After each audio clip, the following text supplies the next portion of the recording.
Hello everyone, welcome to Crypto Basics Coach podcast. I'm Marco. I'm here to help people navigate this topic so as to benefit from the opportunity this new technology provides and not get distracted or put off from the nonsense there is out there about crypto. Anything and everything presented and discussed, whether here or in our sessions, is of an educational nature and should never be taken as financial advice. Always do your due diligence and consult professionals before making any final decisions.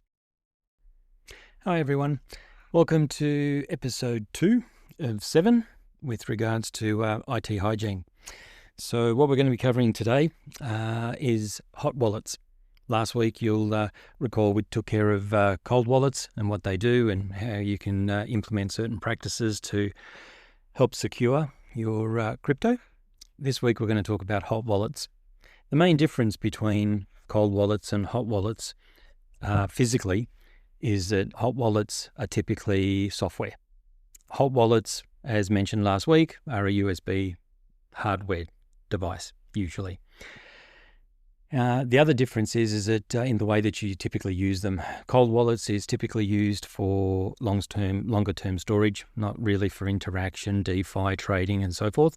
Hot wallets, however, are different. Okay, hot wallets are specifically designed to enable interaction with your crypto. So it could be on a DeFi platform, it could be staking, different things. But the idea being is that you're actually using your crypto or you're generating a yield. So you're wanting to interact with the appropriate platform. And in order to do that, you use a hot wallet. And there are different types. Many different platforms will only accept certain hot wallets. So you may very well end up, depending how active you get, you might end up with more than one hot wallet, which is more than reasonable. Then what you'll need to work out is, do you want to have all of that onto the one device, or do you want to have it on multiple devices? We'll get into that. The other thing that you can do with hot wallets is you can download software directly to your laptop or use browser extensions. Again, it's a piece of software that allows you to interact. And each one carries different risks, and we're going to go into those a little bit. So if you are going to download an application from the App Store or from a website from a manufacturer, then what you want to do is make sure that you're using a genuine copy. And just recently, in the last month, I believe, what happened was Apple stuffed up and allowed a copied version of the Ledger app onto the Apple application store. And so people downloaded that and thinking that it was legit. And as you can imagine, some people got scammed and lost their crypto. So with regards to hot wallets, you need to tread carefully and be meticulous at how you source it, where you load it, on what device you load it onto. And then, of course, how much crypto do you expose to it? Okay, just in case. So make sure that you're getting the application from the correct locations, making sure that they're legitimate, right? It doesn't hurt to double check. And as I say, when you first decide which one you're going to get, that will be predominantly based on, I guess you'd want to use, 3 or 4 of those 5 different very common hot wallets to use. But it ultimately determines which one you use is which platform and which cryptos are you going to interact with. Okay. Some will be able to use the Coinbase app, the Coinbase hot wallet, and some can't. Okay. Some can use MetaMask, some can't.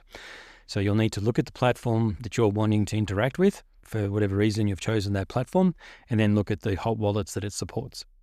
Okay. I wouldn't suggest that you have the majority of your portfolio in a hot wallet. So you might be sitting there, you might be just starting off, and let's just say you got $10,000, $100,000 to invest. And you're sitting there going, well, I can't be bothered getting a cold wallet. Yeah, all right, I need to take it off the exchanges. But you know what? If I am actually going to do some DeFi, then I might as well just have everything on the hot wallet. Well, hot wallets are just by their design, and because you're interacting with them all the time, there's more chances of mucking up on a hot wallet than there is a cold wallet. So I would simply recommend that you put your long-term bag into cold storage, and that you only have a portion of your investment portfolio that you're going to be using for trading and for DeFi, and have that on one or multiple hot wallets, okay, depending on the quantities and the coins and the platforms that you want to get involved in.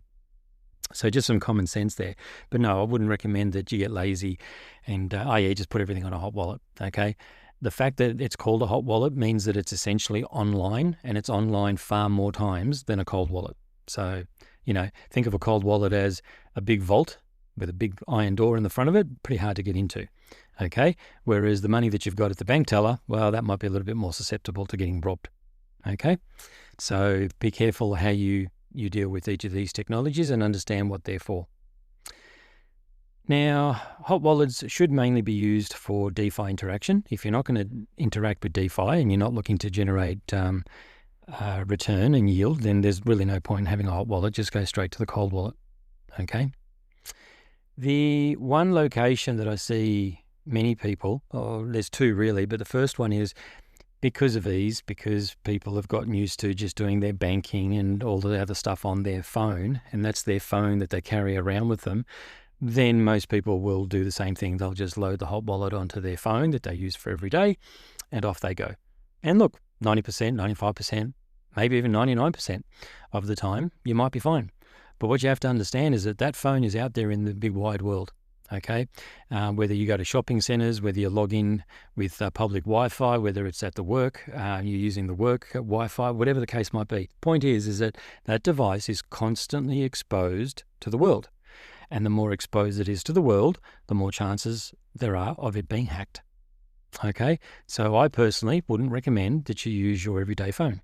In other episodes and in ones to come, you'll see that I'm very much about splitting things up and mitigating risk that way. So I would suggest that if you're going to put it on a phone, or you want to have it essentially a little bit more mobile than on a laptop, what you do is you go and buy yourself a $250 simple smartphone and load it on that. And the only thing you do with that smartphone is your DeFi. Okay? You shouldn't have to really be interacting with it that much anyway that you need to have it with you every single hour of every single day. Okay? So stick it on a phone or put it on an appropriate laptop. But in either case, what you're doing is you're downloading the appropriate software, okay, and downloading it onto a specific device. And when you do it things that way, it's a little harder to get hacked. If you do hot wallets through your browser, then you're going to be susceptible to more risk. Okay, I've covered it in other episodes, well, again in the future ones and as part of this series. But as soon as you start using browsers, they tend to be less secure. It's easier to be hacked, especially if it's your everyday laptop, etc., etc. Okay, so it is better to use an application, and it is better to use that application on a dedicated device. Okay, so, and again, if you're only dealing with a few $1,000s, hey, you might decide, like, let's carry the risk. There are people that deal with DeFi in the hundreds of thousands of dollars. The setup probably isn't the same. You should be a little bit more diligent as how you set that up. The next thing, a dedicated device is recommended. Yep, I've covered that off, and you can virtually buy it for the same amount of money that a cold storage device would cost you. So you decide what you do there. When interacting with DeFi, what you'll find is you'll move money. The way it works is you'll move money or transfer, potentially if you're starting from scratch, you'll move money from your bank into some sort of centralized exchange. You'll then buy your crypto. You'll then transfer that crypto onto your hot wallet. Okay. If you've already got crypto that you want to use, one way or another, you'll end up getting it onto that hot wallet by just doing a simple send and receive. Once it's on that hot wallet, what you do is you go to the platform that you're interested in. I'll just use Aerodrome as an example. You'll go onto Aerodrome. Aerodrome, let's assume you've got the compatible hot wallet. You'll then essentially log in, synchronize, connect your wallet to that platform. Once that platform connects to your hot wallet, and through that process, you'll be getting prompted on your device on that application to say, yep, do you accept the login? Are you verifying? Yes, yes, yes, right? So you need to understand that all instructions are confirmed on your device, not on the platform. Okay, you instigate things you want to do on the platform, but the platform will always send requests to your hot wallet, confirming quantities, confirming what it is you're wanting to do, or in this instance, confirming that you're wanting to connect and verify. Once you've connected and verified, what you'll find is on the application on the platform is that it will identify what crypto and what quantity of crypto you have in your wallet. Okay, so it reads. So let's just say, keep it simple. We're using Ethereum. So you've downloaded 10 Ethereums onto your hot wallet. You connect to a platform. Platform then recognizes you've got 10 Ethereums. And then on that platform, you can then select what you want to do with that Ethereum. Once you press execute or submit, different platforms use different words. ultimately a request will come back to your hot wallet confirming that is this what you're wanting to do. Read it carefully. Okay, always make sure you read it carefully. Also, for the very reason that sometimes you'll find that on some platforms like Ethereum, you do a transaction on one time of day and you do it at a different time of day, and you might find the fees are different. Okay, so sometimes it's worth noting, yes, the transaction might look fine. Yes, that's what you want to do, but are you actually prepared to pay the fee that is being suggested? And you may not, so you might actually press no. Okay, and come back later and do the transaction again. But every action has to be confirmed on your device. That's where the security is. It's on your device. So always read and confirm the actions on your phone, even though they may look the same as the previous 100 times. It's hard, but have the discipline to ensure you read it to make sure it's saying what it's saying. Okay.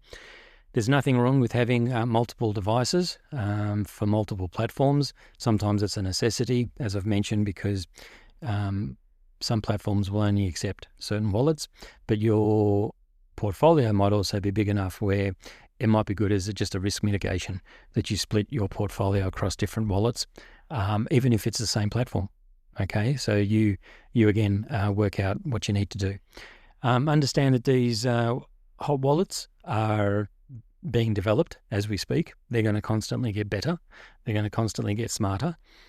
Some of them are pretty basic, so it's pretty hard to, extract a CSV file so you can give it to your accountant. So, consider that, because that can be a bit of a problem in how your accountant handles your tax returns and so forth. So be aware that some wallets are better than others.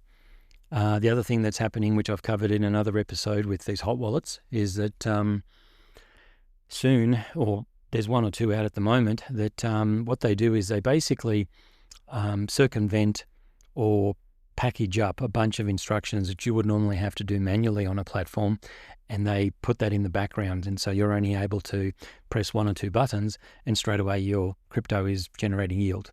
But you're unaware, if you're not educated, as to, well, what steps has it actually done and have occurred in the background. Okay, and I recommend in other episodes that you get to understand what those steps are so that you understand what you're accepting when you're just pressing these buttons and seeing return. Okay, ignorance is the mother of all F-ups.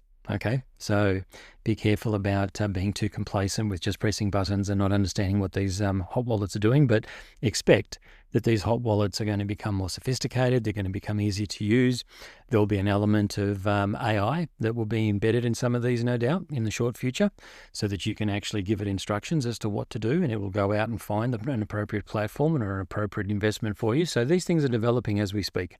Okay, and with all of this, you just need to remain diligent about how you're using it, what platforms you're using, and understand what your role in all of this is. Okay, don't just assume that technology is always going to work. Especially the younger generation, they're just used to clicking everything and not really understanding the underlying risks that are taking place. Okay, so please do not treat this like some betting app or like some social app that you just whack on your phone.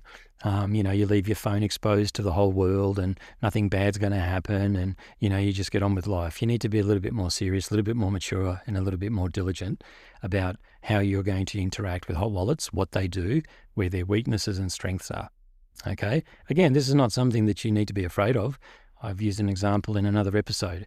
If risk management was not able to be done by everyone, none of us would cross the street. Okay, we've all learned how to cross the street. I'm sure most people are comfortable with crossing the street because you've implemented some common sense risk mitigation. Hot wallets are no different. All right.